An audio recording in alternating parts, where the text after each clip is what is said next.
Assalamu alaikum warahmatullahi wabarakatuh. Barkanku da kasancewa tare da ni masu bibiya tare da saurare ina muku fatan alheri. Yau labarin da muke ɗauke da shi wanda muka samu ga manema labarai,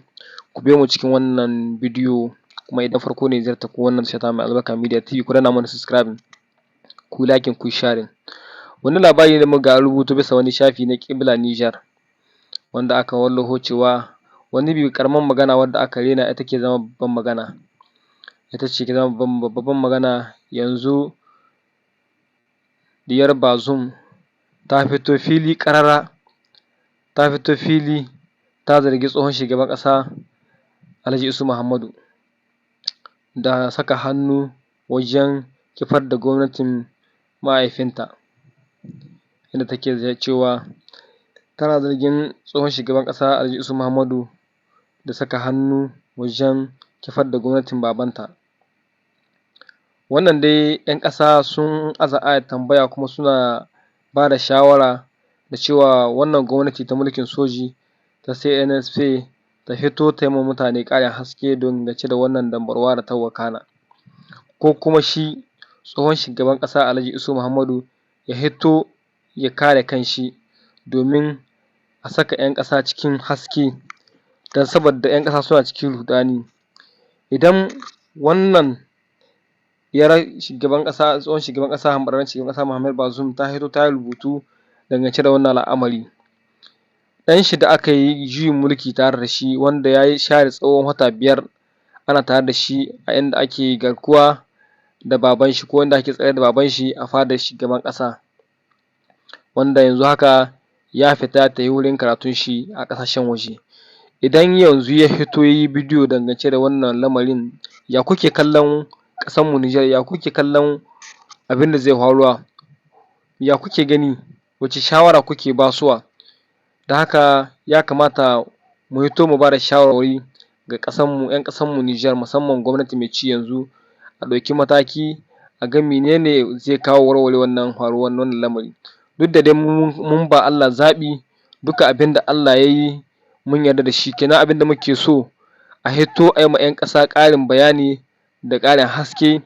dangance da wannan faruwar wannan lamari domin su fita da cikin ruɗani. Ku mana sharing da liking, fatan alheri zuwa gare ku. Lallai na nemi na tattauna da wasu daga cikin 'yan Niger dangance da faruwar wannan lamari lallai ban samu dama ba, amma insha Allahu zan nemi tattaunawa da su domin su ba da ra'ayoyinsu. Duk kuma wanda yake da damar ba da ra'ayin shi, akwai lambar mu ta WhatsApp ƙasan link ɗin mu na YouTube ku shiga, akwai TikTok ɗin mu, akwai Facebook page mu na Facebook, akwai kuma WhatsApp ɗin mu, kuna iya join ku mana magana kai tsaye. Fatan alheri zuwa gare ku. Ku kasance tare da mu ku mana sharing da liking. Lallai don saboda duk abin da ya taɓa hanci idon ruwa suke yi, kenan duk abin da ya taɓa Niger ya kamata mu ma mu zamanto mun ji ciwon wannan faruwar wannan lamari. Saboda ba ma son abin da zai taɓa ƙasar mu ko kuma abin da zai taɓa zamantakewa ta al'umma 'yan Niger. Muna son abin da duk zai kawo haɗin kai da kuma zamantakewa ga 'yan ƙasa ba rabuwar kawuna ba. Kenan wannan faruwar wannan lamarin ba abin da muke muna jan hankalin matasa su taka tsantsan kar wannan al'amari ya zamanto zai zama sanadiyyar rabuwar kawunan 'yan Niger. Fatan alheri zuwa gare ku, ku mana sharing da liking. Lallai nan gaba za mu tattauna da wasu 'yan Niger domin su ba da ra'ayinsu, za mu yi interview da su domin su ba da ra'ayoyinsu waɗanda suke da damar ba da ra'ayinsu. Don haka tashar Media TV za ta dinga kawo muku duk sababbin labarai domin ƙara muku haske domin hidda ku cikin duhu. Ku mana sharing da liking, ku rubuta mana ra'ayoyin ƙasan comment. Idan farko ne kuma ziyartar ku wannan tasha ku danna mana alamar subscribing, shi zai ƙara ƙarfafa mana gwiwa wajen isar da saƙo wanda muke isar muku insha Allah. Inda kaga ku zamanin ku harba ka ruga ce kuke sauwa, sai ku kwashi kuɗaɗe masu yawa sai dai ku ta ba 'yan duniya da mawaƙa ku ta rarraba musu kuɗi maimakon kusa cikin gyaran ƙasa sai dai ku miƙa wa mawaƙa kuɗin. To yanzu an samu mutane masu kishin al'ummar su an sun ɗauki kuɗi ko sun amshi kuɗi sun san inda suke sa su. Komai a lissahe ne da za a amshi kuɗi. Risha ya kashe ƙasa. Babu wani yanki a faɗin ƙasar inda magungunan jabin ba su shiga ba, in ji Ahmad Buha. Sai ka gani mutane ko ina ana sai da su ba cikin ka'ida.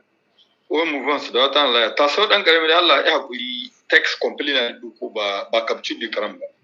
Don ko kamar zama ya zama dubula na so in shahi naka amma ban shahi ga shi ne bisa ga le 458 miliyar kin da sur le marché de l'immobilier de Niger ta doko bashi. Don ko text ga shi nan ko complete wanda ka zuwa lirri kyawu ya yi wance ne ya kace. Don ko da fatan ai hakuri. Da fatan kuma wanda karatu su karanta lamin lahiya.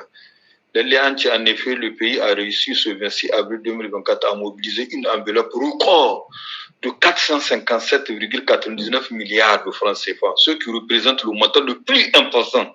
jamais levé par un État sur le marché financier régional, y compris le marché financier obligataire. Il s'agit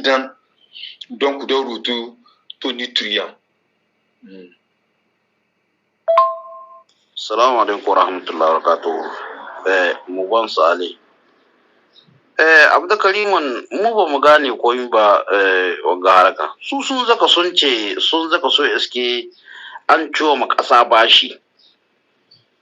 Sun zaka sun ce an ciwo ma kasa bashi. To su kuma wanga bashi da sun ka zo sun ka dauko su kuma suna za su biya ne cikin aljihun su ko kakana kuma take. Kowa sun ka ciwo mashi. Ko kuma su sun ciwo shi na dan su ɗiba cikin aljihunsu aikin da sun ka su ɗiba cikin aljihunsu su biya ko kakana. Hada sun ka tai sun ka ce sun zaka so iske shi mina na shike wancan prime minister wanda an zaman toto bisa ruwa ce ya zaka ya iske kasa an dan karo mata dan karan bashi to kuma shi wangar sun ka zo sun ka dauko. Amen. Kullum mun ce da tasiri continuity rishin iya magana na ai duka da specialist kai lokacin nan da yau nan magana ai duka jama'a an nuna ba a ji daɗin magana da ya gudu ba magana ba ce ta economist ta kaza kana magana bashi an duko maka sa bashi to yanzu bashi gashi nan an karo shi na bashi dab bisa dabna bashi sun karo shi na tunda abin da aka biya sun ɗauko bashi har sun biya kuma sun sa wasu 30 miliyar cikin aljihunsu wannan rashin iya lissafi na sa'an nan kasa suna neman a ɓata iko na renaissance na aka nema a ɓata shi ko gaskiya ɗaya ce ba ganin kananzir kuma wani belsa petrol brut har sun ba su jingina ran sun 50 miliyar 200 da wani kaksan miliyan da dolar inda shi nuwa sun ba da mai matun ba a sai sun an gaba da jingina jeran ƙasa sun haza wasa nan Allah ya tabbatar da alheri ƙasa sai mun ce kullum duk na duniya mayan ƙasa sai su Europe su America su ina na suna cin bashi kenan ba ƙasar mu ta da aka sa cikin talakawan ƙasa sai da za a cewa za ta cin bashi Allah ya tabbatar da alheri za mu ga muku muri mai dalili shi ma ku shi na shi ra'ayi da bado ko ba komi ya shekara 37 cikin wannan aiki kenan ya san kabili da ba'adin wannan aiki cikin wasikar Demetri Musa Kulbali ya tura ma wannan kotu da ake kira da suna kurdeta ya ja hankalinsu sosai akan garsu manta da doka da oda da kare haƙƙin ɗan adam wanda kasar mu ta jamhuriyar Nijar ta rattaba hannu akan kiyaye haƙƙin ɗan adam irin na ƙasa da ƙasa ta rattaba hannu akan dokar kiyaye haƙƙin ɗan adam da ake ce ma Charte Africaine des droits de l'homme kenan duk abin da ake yi Musa Kulbali ya kwatanta ma 'yan uwan shi masana shari'a akan cewa garsumance cewa su ko alƙalai ne duniya tana kallon su sa'annan kuma tarihi ba za ya manta da mutane waɗanda suka taka rawar a zo a gani cikin wannan aiki na shari'a irin su Fatimatu Madan Bazai wacce ta jagoranci babbar kotun da ke kula da tsarin dokokin mulkin ƙasa da ake kira da suna Cour Constitutionnel a shekara ta 2009 wacce ta taka ma wata buƙatar neman yin tazarce ko yin kwaskwarima ga kundin tsarin mulkin ƙasar jamhuriyar Nijar ƙarƙashin jagorancin tsohon shugaban ƙasa na wancan lokaci Marigayi Tanja Muhammadu. Sa'annan